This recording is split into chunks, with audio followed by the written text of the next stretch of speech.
Welcome to Movie Roundup. Today, we are recapping an action drama film, The Informer. Spoilers ahead, please take care.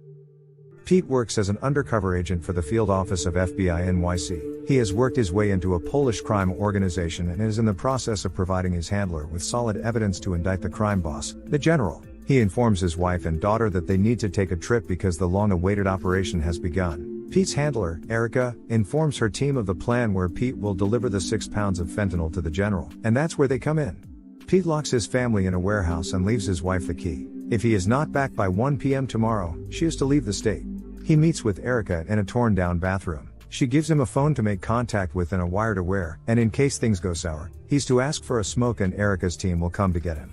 Stasek and Pete greet a diplomat who has the batch of fentanyl. Following the plan, they put the fentanyl in another bag and drop the diplomat off at the hotel. Stasek goes to buy a bottle of liquor for the general, his uncle. He decides to surprise him with cash instead of fentanyl and tells Pete that he already has a buyer for it, but he doesn't respond with anything so as not to blow his cover. This throws the whole plan for a loop, but Erica still decides to follow them.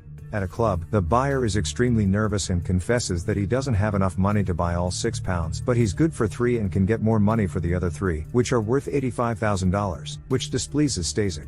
Pete calms him down and starts asking questions about how he's going to raise the $85K in 2 hours and starts doubting him. When Stasek goes to take a call, Pete confronts him about being a cop and tells him this is his chance to get out, but the buyer continues to play dumb. He pushes him to the ground and all he has to do is leave, but he pulls out a gun and a badge and Stasek shoots him. Pete is in disbelief and says he needs to go have a smoke, signaling to Erica to come in, but she calls the plan off and drives past Pete, leaving him to his own devices. He then helps to bag and dispose of the body. At a sausage factory, Pete is invited in and meets the general. He calmly explains to him that a New York cop was killed and someone has to answer for it if they don't want the NYPD sticking their nose in where it does not belong. Even though Stasek was the one who killed the cop, the general makes it seem like Stasek saved Pete's life and now owes him his life's worth. To pay his debt, he asks Pete to go to prison and run the drug ring from the inside for 5 years. To intimidate him even more, the general tells him to think of his family, leaving him no other choice. Pete and his family are brought back home and he contacts Erica. She tells him she couldn't get him because it would jeopardize their 4-year plan, and hangs up the phone. He is angry that his wife Sophia didn't leave, but they quickly reconcile and she helps him to wash off the blood. The police find the body and Detective Grants was close friends with him and sets out to find the culprit. He quickly finds out that his friend's death is connected to a Polish gang. He finds footage and connects Pete's involvement to it. Pete, Erica and her boss, Montgomery, meet up and tell Pete he's in big trouble. They have been trying to cover it all up but to no avail. He wants out, but they want to follow the general's plan and lock him up.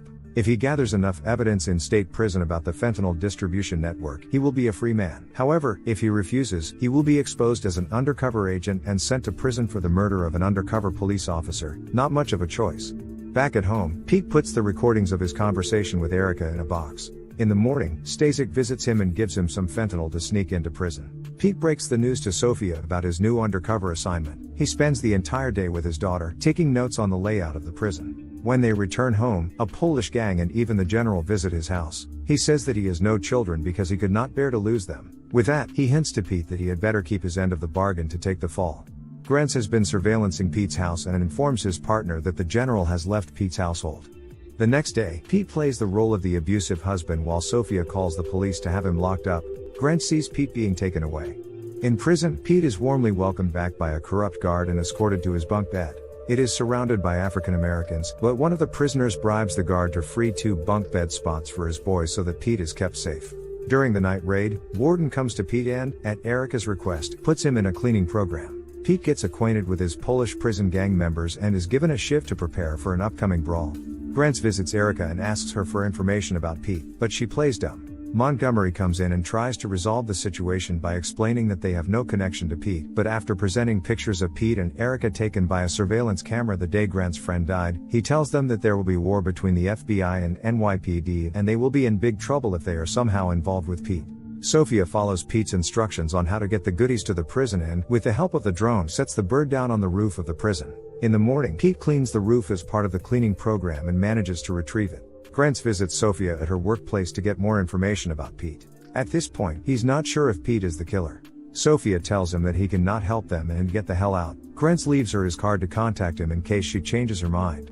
Afterwards, Grants communicates with Pete through one of his informants, telling him that at some point he will not have his gang around in the yard, and if he wants to survive, his only option is to signal that he's willing to talk about the undercover cop's death. The corrupt guard leads Pete to the African-American gang leader Phelps, who controls the drug trade inside the prison and thinks Pete is stepping on his toes. Phelps and his men try to kill Pete until he reveals that he is an undercover FBI informant and wants to bring down the general. He is then released and Phelps agrees to help him with information, provided he is still alive. Meanwhile, back at the FBI headquarters, Montgomery orders Erica to kill Pete and stop all operations involving the general, because Grants is hot on their heels and Pete is an unofficial informant. If the NYPD learns what happened in the room where the undercover cop was shot, not only will her career be ruined, but her life as well. If she doesn't comply, Montgomery guarantees she'll be the sacrificial lamb, on the basis of trying to impress her superiors and going too far. At night, Pete goes to take a leak. He is on edge when one of Phelps' men approaches him and gives him names of people who control the distribution network at the prison.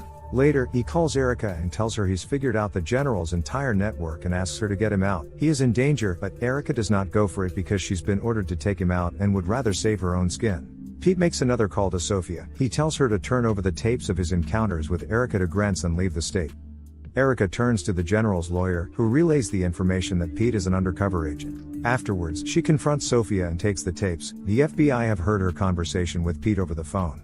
Erica, racked with guilt, listens to the tapes and hears her give her word to protect Sophia and his daughter. In prison, one of Phelps' men signals that he has been burned. He prepares for a fight, but his shiv is missing. While looking for it, he is attacked by a Polish gang member. Pete is able to overpower him and strangles him. He shows up on camera to alert the guards. When the corrupt guard makes his way to the scene, he manages to take him hostage and demands to speak to the press and his wife. He then makes his way to a desolate tower and knocks out the guard. He takes the radio to see if his demands are met and marks the lookout angles from the windows with his previous experience as a U.S. Army sniper. Meanwhile, Stasek confronts Pete's family, who were just on the phone with Detective Grants. Shortly after, Grants arrives at Pete's house and takes out one of Stasek's men. He makes his way up the stairs and gets shot in the leg. He does not shoot back as Stasek has a hostage and loses his gun for hesitating. As Stasek is about to finish off Grants, Sophia manages to break free and shoot Stasek in the back, but is shot herself. At the prison, snipers have taken their position and Montgomery arrives on the scene, ready to give command to shoot Pete at the first opportunity. The warden is there to meet Pete's demands. Pete calls his wife and tells her that he is going to get out of this situation. Montgomery cuts the conversation. Pete shows himself holding the guard hostage for the snipers and changes clothes with him. He then wakes him up and lets the corrupt guard take him hostage and shows himself to the snipers, who shoot and puncture one of the CO2 tanks. Pete manages to hide and the tank blows up. Shortly after Erica arrives on the scene to find the prison in flames, Montgomery informs her that the job is done. When the firefighters take Pete to the ambulance wearing the guard's uniform, she identifies him and gets in with him. After everything, she intends to help Pete by staging him taking everyone hostage. She gives him a note and a phone and he runs off. Sometime later, Erica meets with Montgomery on a ferry, where she admits to knowing Pete's whereabouts. He openly orders her to kill him, but it turns out to be a setup, as Erica has been wiretapped and has informed the NYPD about Montgomery's corrupt dealings, and he is arrested. Pete wants to meet up with his family, but when Erica notices him, she signals him that there are a lot of undercover agents on the scene. Grants walks up to him and gives him fake documents from Erica, telling him that he needs to lay low for a while until things calm down. He makes one last eye contact with Sophia before going back into hiding.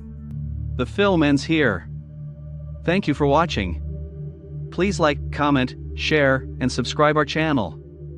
See you soon.